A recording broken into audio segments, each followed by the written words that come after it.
Assalamualaikum warahmatullahi wabarakatuh. Alhamdulillahi wassalatu wassalamu ala rasulillah wa ala alihi wa sahbihi wa mawalah wa la hawla wa la quwata illa billahi wa ba'du.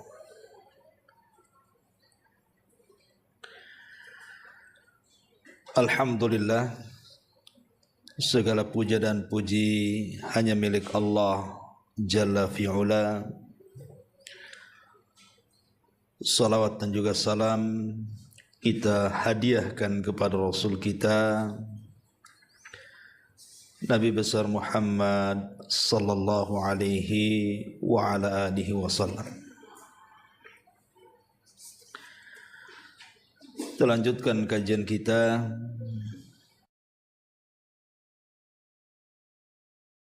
membahas kitab Al-Jami' dan kita masuk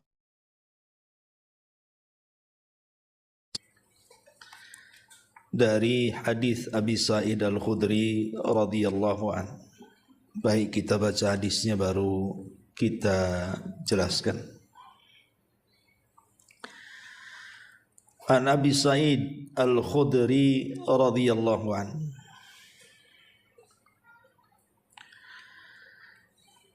Qala Rasulullah sallallahu alaihi wasallam khaslatani la yajtami'ani fi mu'minin al-bukhlu wa su'ul khuluqi akhrajahu at-Tirmidzi wa fi sanadihi dha'fun. Dari Abi Sa'id Al-Khudri radhiyallahu anhu, dia berkata, Nabi sallallahu alaihi wasallam bersabda, ada dua perangai yang tidak akan terkumpul pada diri seorang mukmin. Pertama, sifat bakhil, dan yang kedua, akhlak yang buruk. Hadis ini dikeluarkan oleh Imam At-Tirmidzi dengan sanad yang lemah.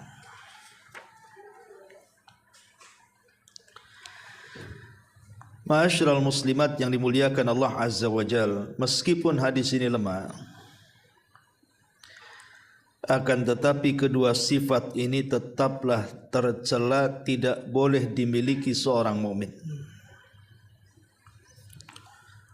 Pertama, bakhil, dan yang kedua, buruk akhlak.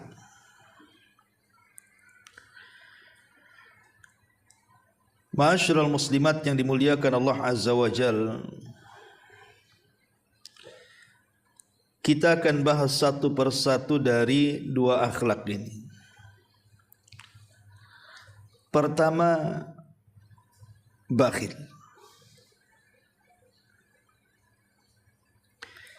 Seorang muslim tidak boleh bakhil dan harus memperingatkan orang lain agar tidak bersifat bakhil. Karena bakhil ini yang akan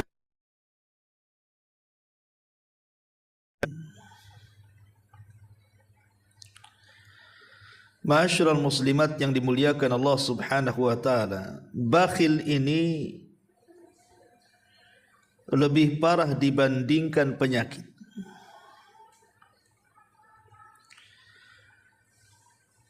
Karena nanti pada hari kiamat, orang-orang yang berpenyakit di dunia tidak akan ditanya pada hari kiamat. Tetapi orang yang bakhil di dunia akan mempertanggungjawabkan hukumannya pada hari kiamat.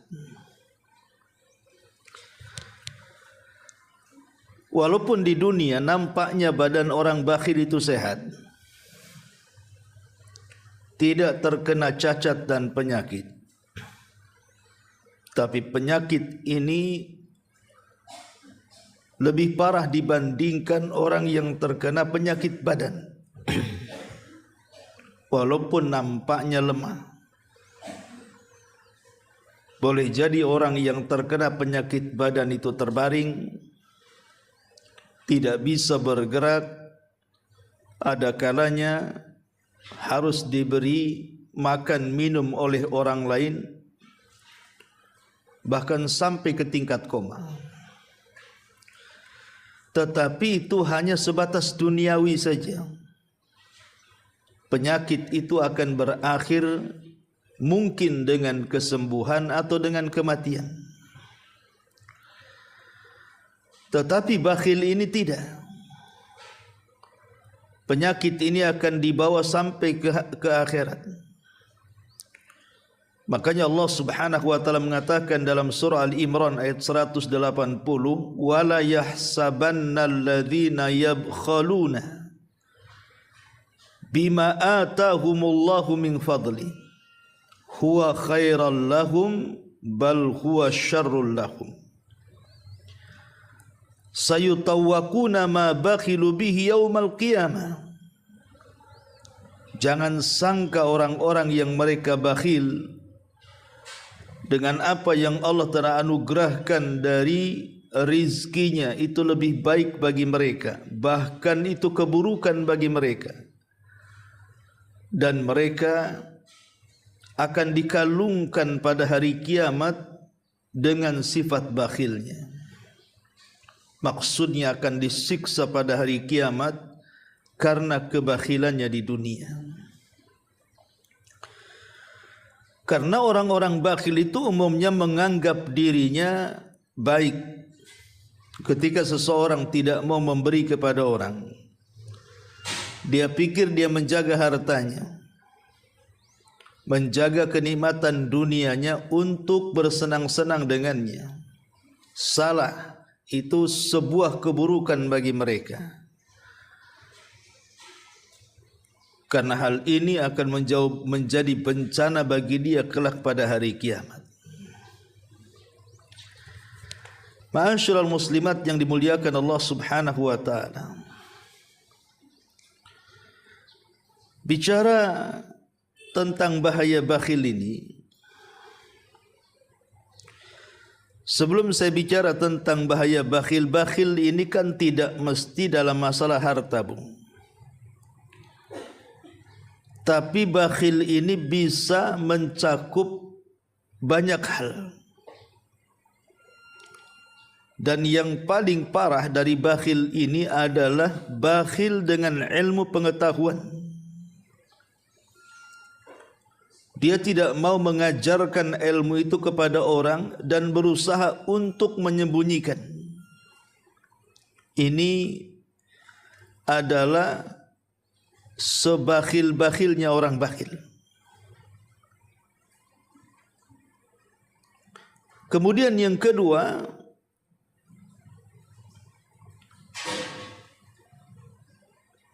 bakhil untuk memuji Allah Subhanahu wa taala. Tidak pernah menyebutkan nama-nama Allah yang baik, berdoa dengan nama-nama Allah Subhanahu wa taala, maka ini termasuk bakhil. Tidak mau memuji Allah Subhanahu wa taala, dan ini bahaya.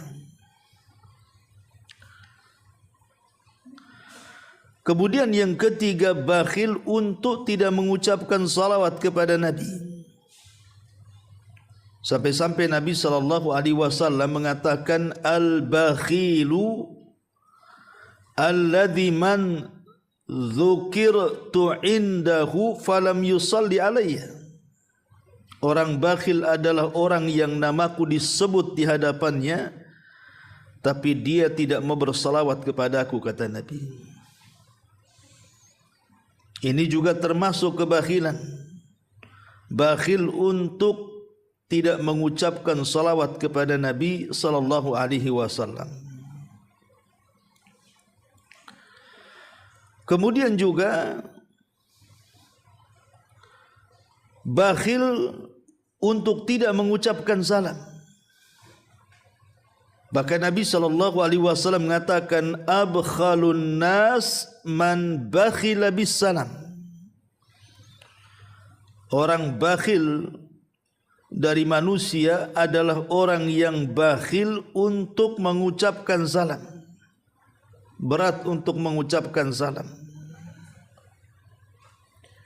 Maka ini juga bagian daripada bakhil. Ketemu orang ngeleos tidak pernah mengucapkan salam. Berat bibirnya untuk mengucapkan salam. Padahal salam itu sunnah dan berpahala. Ma'asyiral muslimat yang dimuliakan Allah Subhanahu wa taala. Tetapi pembahasan yang kita bahas di sini adalah bakhil terhadap para fuqara. Tidak mau membantu mereka, tidak mau menolong mereka, sayang dengan hartanya. Ma'asyiral muslimat yang dimuliakan Allah Azza wa Jalla, inilah yang dimaksud bakhil di sini, bakhil terhadap manusia. Kita tahu bahwa harta itu bukan milik kita. Semua harta yang kita miliki itu adalah milik Allah Subhanahu wa taala. Bukan hanya harta, badan kita loh milik Allah Subhanahu wa taala. Dari atas kepala sampai kaki itu semua milik Allah. Jadi harta yang kita miliki itu hanya sekedar titipan. Dan ketika Allah Subhanahu wa taala menitipkan harta dunia kepada kita itu, Allah memberikan ujian. Lah di antara ujian harta adalah bersedekah kepada sesama. Itulah ujian harta. Lah dalam ujian ini ada yang berhasil, tapi kebanyakan yang gagal. Karena logikanya begini, Bu. Ibu yang cari uang, anggaplah bekerja dari pagi sampai sore, berkeringat, capek badan, kemudian dapatlah ibu uang. Tiba-tiba uang itu yang susah payah kita dapatkan dengan tenaga kita dan waktu kita, disuruh disisihkan sebagiannya atau sedikit dari harta itu, diberikan kepada orang yang sama sekali tidak membantu pekerjaan kita. Orang lain yang tidak ada sumbangsi sama sekali dengan pekerjaan kita, menolong pun tidak, memberi modal pun tidak. Tiba-tiba kita suruh keluar uang untuk mereka, bersedekah kepada orang yang tidak ada kait mengait dengan kita. Disitulah ujiannya. Sehingga banyak orang yang berat mengeluarkannya. Buat apa saya keluarkan ngasih uang sama dia, dia jangan nolong saya. Uang ini saya hasilkan dari hasil keringat saya, dia tidak pernah nanam modal sama saya. Bahkan saya pun tidak pernah mengenal. Muncullah sifat bakhil tadi. Tetapi lawan daripada bakhil adalah karim, dermawan. Dia tahu bahwa mereka punya hak walaupun mereka tidak ikut menyumbang dengan tenaga, modal dan waktunya. Tetapi karena harta ini harta Allah, dan Allah menguji dengan harta itu untuk membantu sesama, maka dia pun mengeluarkannya sebagai kewajiban dia dengan harta. Makanya Allah Subhanahu wa taala menghadiahi di balik ujian ini dengan menambahkan hartanya. Nabi SAW mengatakan, ma naqasa min mali sadaqah, tidak mungkin berkurang harta yang disedekahkan itu. Itu sebagai balasan orang ini lulus ujian. Maka Allah Subhanahu wa taala kasih hadiah dengan melipat gandakan hartanya. Tapi si bakhil tidak. Justru dia tidak sadar hartanya sedang dihancurkan Allah Subhanahu wa taala. Bahkan Allah mengutus malaikat setiap pagi berdoa kepada Allah Azza wa Jalla, ya Allah, hancurkan orang-orang yang menahan hartanya dan tidak mau bersedekah kepada sesamanya. Jadi sifat bakhil ini sangat membahayakan dan tidak pantas dimiliki seorang muslim.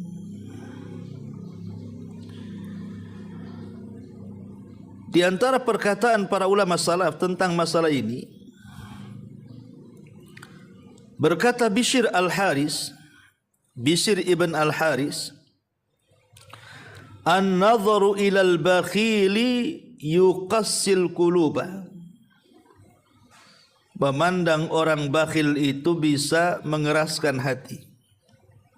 Makanya ibu kalau punya kawan bakhil, jangan dikawani. Dipandang pun jangan.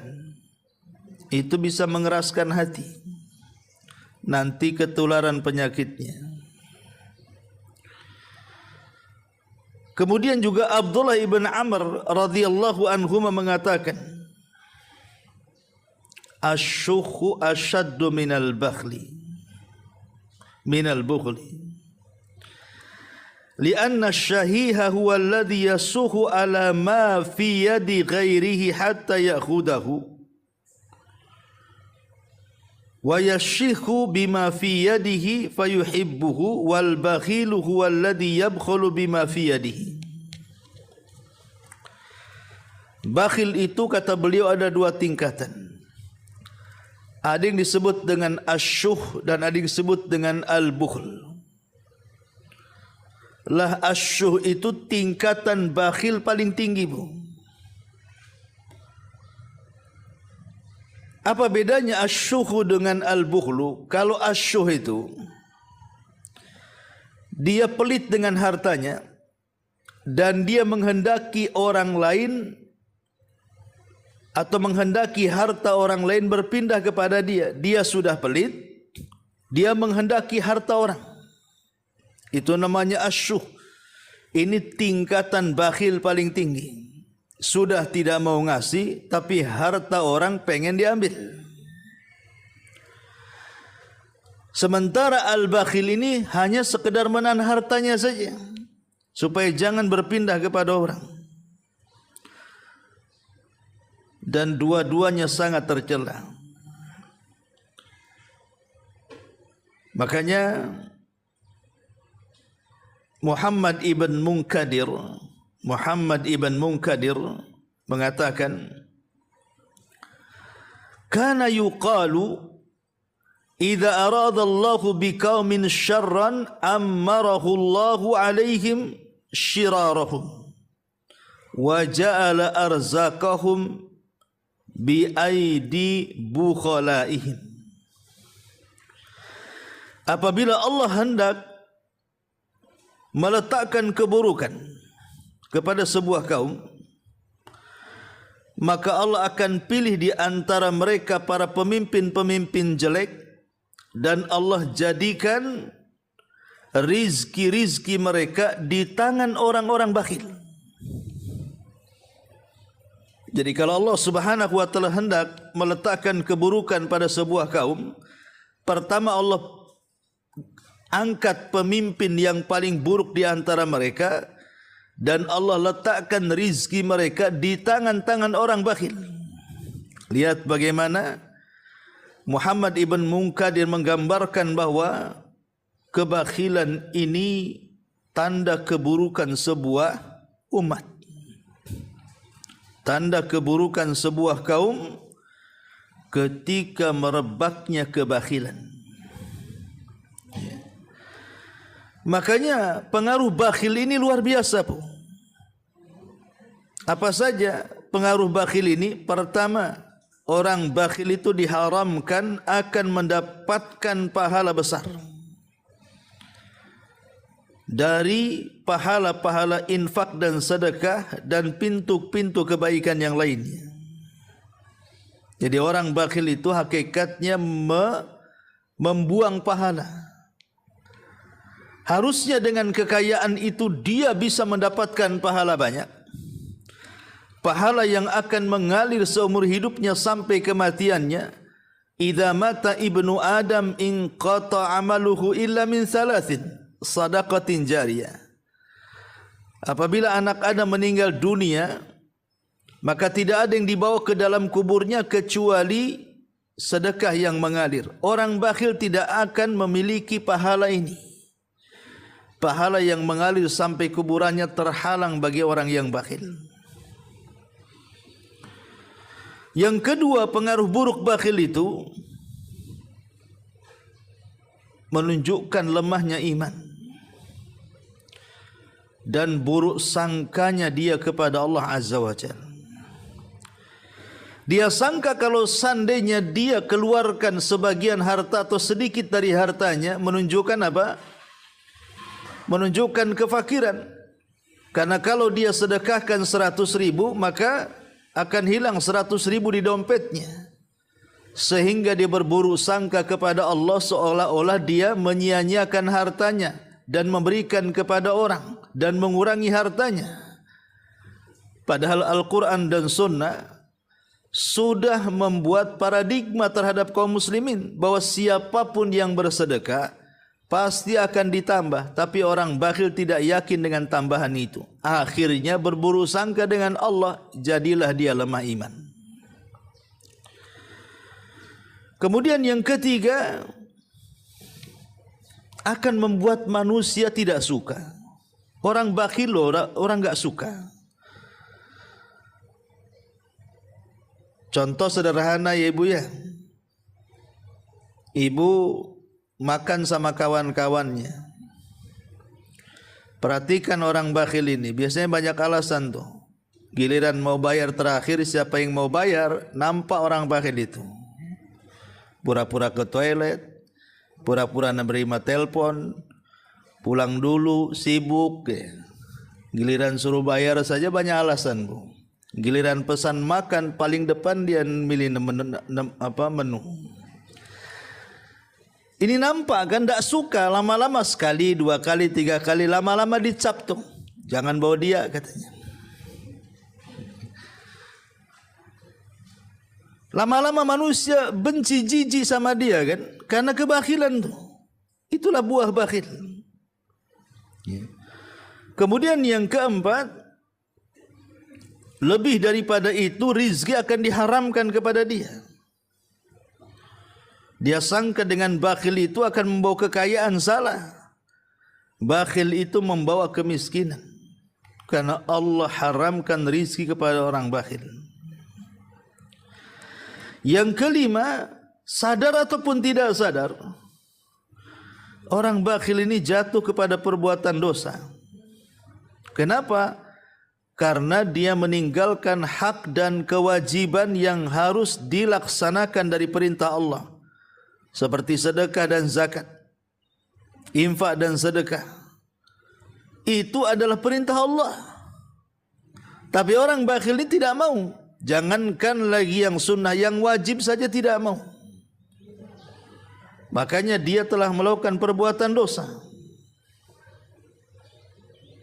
Ma'asyiral muslimat yang dimuliakan Allah Azza wa Jalla, bahkan yang lebih parah, kalau orang sudah bakhil, biasanya kebakhilan ini bukan hanya tidak memberi kepada orang, bahkan ada orang yang sampai bakhil kepada dirinya sendiri. Uangnya banyak sebenarnya, untuk membeli pakaian sendiri seolah-olah tidak sanggup. Untuk makan enak saja seolah-olah tidak sanggup, padahal uangnya banyak. Itulah orang bakhil, terkadang menyiksa dirinya. Dia tidak pernah menikmati kehidupan dunia, padahal dunia di tangan dia. Itulah si bakhil, mengharamkan kenikmatan untuk dirinya sendiri dan juga orang lain. Dan tentunya orang bakhil ini terkadang memancing orang untuk berbuat jahat kepadanya. Entah ingin merampoknya, entah ingin mencurinya, dan menimbulkan kebencian seorang muslim kepadanya. Bahkan bisa saja kemudian menyingkap aibnya. Orang bakhil ini awalnya tidak akan tersingkap aibnya, tapi dengan kebakhilannya maka manusia akan membicarakannya. Lama-lama akan tersingkap aibnya, Bu. Hati-hati, kebakhilan ini bisa menyingkap aib. Masyarul muslimat yang dimuliakan Allah Azza wa Jalla, dan perlu diketahui bahwa bakhil ini sifatnya orang-orang munafik. Sifat orang munafik adalah kebakhilan. Makanya Al-Qurtubi ketika memberikan catatan kepada Al-Ahzab, surah Al-Ahzab 19, beliau mengatakan innallaha wasafa hulaikal munafiqina bil jubni wal bukhli. Kata beliau, Allah Subhanahu wa taala telah mensifati mereka, kata At-Tabari, At-Tabari mengatakan sungguhnya Allah telah mensifati mereka, maksudnya orang-orang munafik, dengan sifat takut dan juga bakhil. Dan bakhil ini tidak ada kebaikan bagi dirinya dan orang lain. Dan itu adalah seburuk-buruk sifat dari sifat-sifat manusia yang bisa menghancurkan individu dan masyarakat.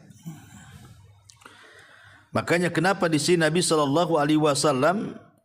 mengatakan bahwa seorang mukmin tidak layak memiliki sifat ini, kebakhilan, dan yang pertama adalah su'ul khuluqi.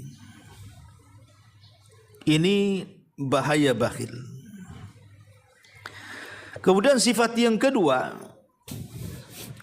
yang dijelaskan dalam hadis ini, Nabi SAW mengatakan wasu'ul khuluqi, dan buruknya akhlak. Al-Imam Ibnul Qayyim rahimahullahu ta'ala mengatakan buruk akhlak itu sumbernya 4.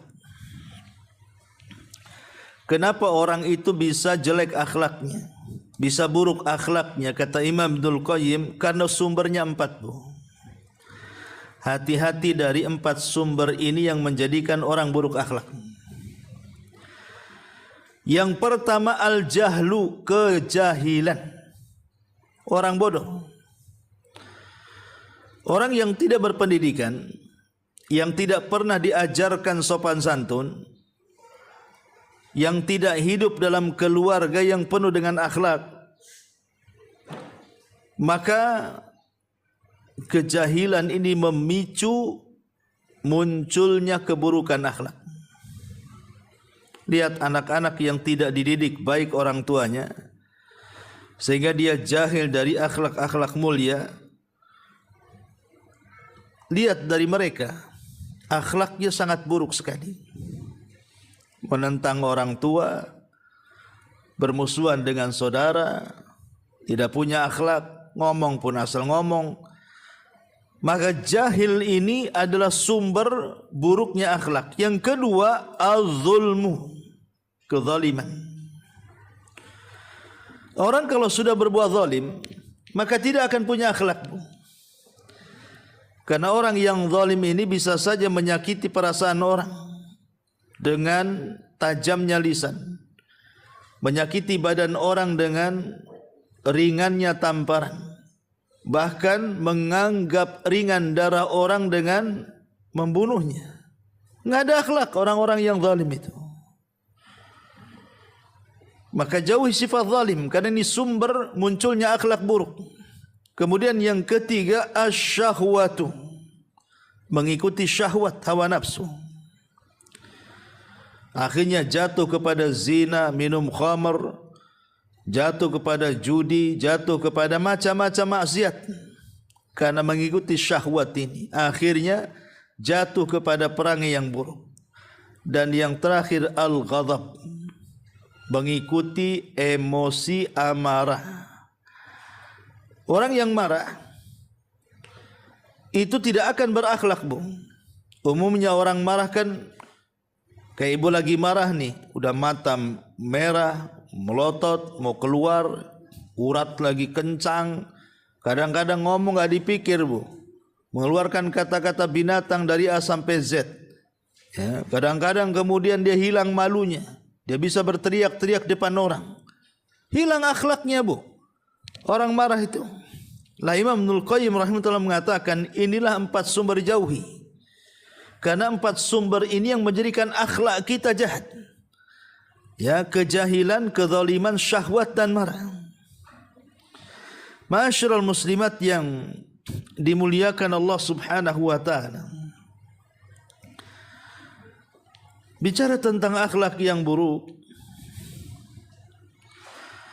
Akhlak yang buruk ini kan penyebabnya banyak. Kalau sumbernya jelas 4 tadi, Ibu. Jelek akhlak itu banyak. Ya. Pertama, al-wilayatu.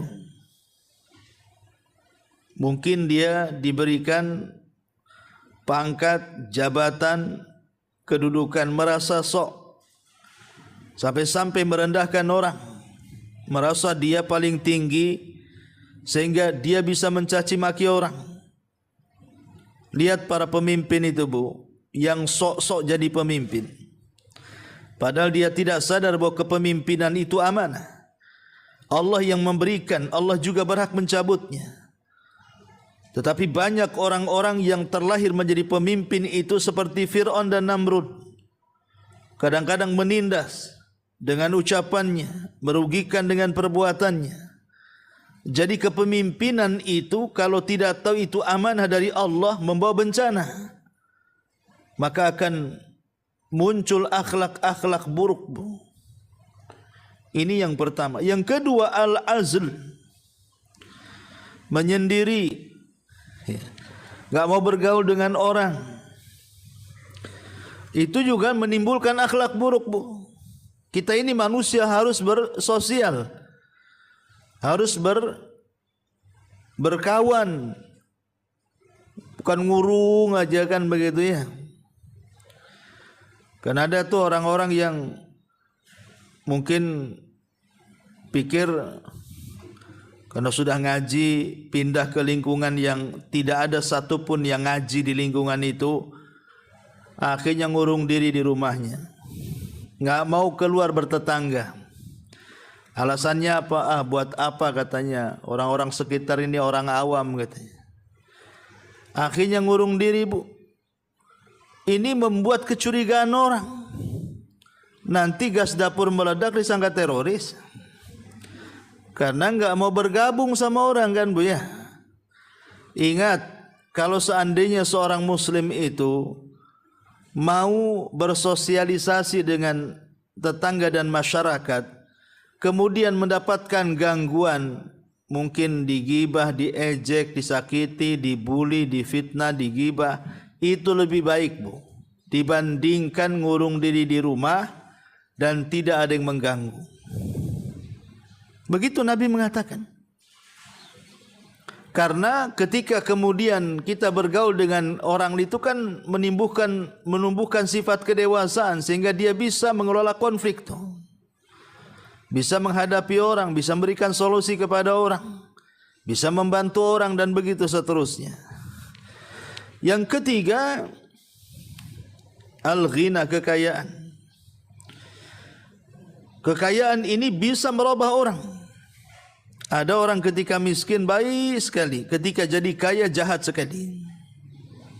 Jadi kaya ini bisa menimbulkan akhlak yang buruk, bisa merubah orang baik jadi orang jahat. Makanya kekayaan itu adalah rahasia bejatnya orang. Kemudian yang keempat, al-faqr. Bukan hanya kekayaan tetapi kemiskinan juga sama. Betapa banyak orang-orang yang mencari sesuap nasi karena kelaparan, akhirnya jadi pencuri, jadi penjamret, perampok. Ya, karena ingin makan. Sementara tidak ada yang dimakan, terpaksa dia melakukan hal-hal yang seperti itu kan. Jadi kemiskinan juga bisa menimbulkan akhlak buruk. Ya. Ataupun yang kelima, al-humum, stres. Banyak masalah. Ya. Banyaknya masalah, banyaknya problem, akhirnya kemudian stres. Stres ini juga bisa menjadikan munculnya akhlak buruk. Akhirnya orang yang tidak salah dilampiaskan ke dia. Contohlah, ibu ada masalah dengan suaminya. Ketika ketemu kawan, malah ibu marah sama kawannya. Padahal enggak bersalah si kawan itu. Itu kebawa emosi dalam rumah, dibawa keluar rumah, Bu. Orang lain yang tidak salah ibu amuk, padahal ibu lagi masalah dengan suami itu. Ya. Makanya kalau ada ibu-ibu marah, itu lagi masalah sama suaminya itu. Atau mungkin dia salah obat itu. Ya. Jadi perkara-perkara seperti ini, stres ini, biasanya muncul akhlak buruk, Bu. Makanya hindarkan, jangan stres supaya tidak gila. Ya. Kemudian yang keenam, orang sakit. Orang sakit itu akhlaknya bisa berubah, Bu. Mungkin ketika ibu sehat bisa lembut, tapi ketika ibu sakit, ibu bisa muring-muring, Bu. Ya. Kadang-kadang sama anak yang tadinya lembut, gara-gara kesalahan sedikit, ibu bisa marah. Mungkin telat ngasih minum, ngasih makan, ngasih obat, ngasih apa gitu ya. Bisa marah, Bu. Ya, makanya sakit itu juga salah satu penyebab akhlaknya buruk. Makanya pandai-pandailah mengelola akhlak ketika sakit. Ya. Kemudian juga yang nomor 7, uluwusin, orang yang sudah tua. Makanya saya sering katakan, merawat anak bayi dengan merawat orang tua, walaupun sama-sama tidak berakal, Bu, masih senang merawat bayi, Bu. Bayi ada lucu-lucunya kan, Bu, ya? Ya. Kalau orang tua tak ada lucu-lucunya tuh. Kalau sudah buah jengkel itu doanya udah jelek aja, kapan mati katanya. Ya. Jadi kadang-kadang orang tua ini, ketuaan itu bisa merubah akhlak. Kemudian juga yang bisa merubah akhlak juga kata para ulama adalah kawan. Salah pilih kawan. Ya. Kalau salah pilih kawan, yang tadinya orang baik bisa jahat, Bu. Makanya kenapa Nabi SAW sampai mengatakan bahwa agama seseorang itu digantungkan kepada kawannya. Kalau kawannya orang baik, maka bisa merubah akhlak yang buruk menjadi baik. Tapi kalau kawannya jahat, yang tadinya orang baik bisa ikut jahat.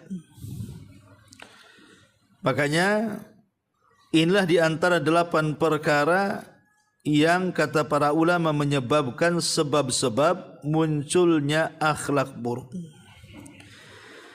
Dan Imam Al-Ghazali rahimahullahu ta'ala mengatakan, al-akhlaqus sayyi'atu hiya sumumul qatilatu. Akhlak yang buruk adalah racun yang membunuh. Akhlak yang buruk adalah racun yang bisa membunuh. Dan dia juga mengatakan, al-akhlaqul khabithatu amradul qulubi wa asqamun nufusi. Akhlak yang buruk adalah penyakit-penyakit hati dan penyakit-penyakit jiwa. Jadi akhlak yang buruk lebih parah dibandingkan orang gila, Bu. Kalau orang gila sudah karuan gila, tapi ini orang waras jadi gila. Nah, itu disebabkan oleh akhlak yang buruk. Dan juga beliau juga mengatakan, inna husnal khuluqi wal iman wa su'al khuluqi wan nifaq. Akhlak baik itu bagian daripada iman, tetapi akhlak buruk itu bagian daripada sifat munafik. Karena akhlak buruk itu mengundang kemurkaan Allah. Sampai-sampai Rasul mengatakan, wa inna abghadakum ilayya wa ab'adukum minni fil akhirati aswa'ukum akhlaqa. Sesungguhnya manusia yang paling dibenci Allah dan yang benci dan yang paling jauh tempat dudukku di neraka di akhirat adalah yang paling buruk akhlaknya. Lihat, Nabi SAW sampai jijik melihat orang yang akhlak buruk, tidak mau dekat-dekat nanti pada hari kiamat. Bahkan sorga pun tidak akan menerima orang-orang yang berakhlak buruk ini. Ma'asyiral muslimat yang dimuliakan Allah Azza wa Jalla, sampai-sampai ulama salaf yang bernama Abu Hazim Salamah ibn Dinar rahimahullahu ta'ala mengatakan, as-sayyi'ul khuluq ashqan nas bihi nafsahu allati baina jambaihi. Bahwa buruk akhlak itu adalah seburuk-buruk manusia. Dari keterangan para ulama ini, ibu yang dimuliakan Allah Subhanahu wa taala, maka jangan sampai kemudian seseorang berakhlak buruk. Akhlak buruk itu bisa dilihat dari 3 perkara, Bu. Dalam badan kita, dari kepala sampai kaki, kita ini punya 3 badan yang menunjukkan buruknya akhlak. Pertama dari leher ke kepala, Bu. Kalau bicara mata mau keluar, merah, melotot gitu ya.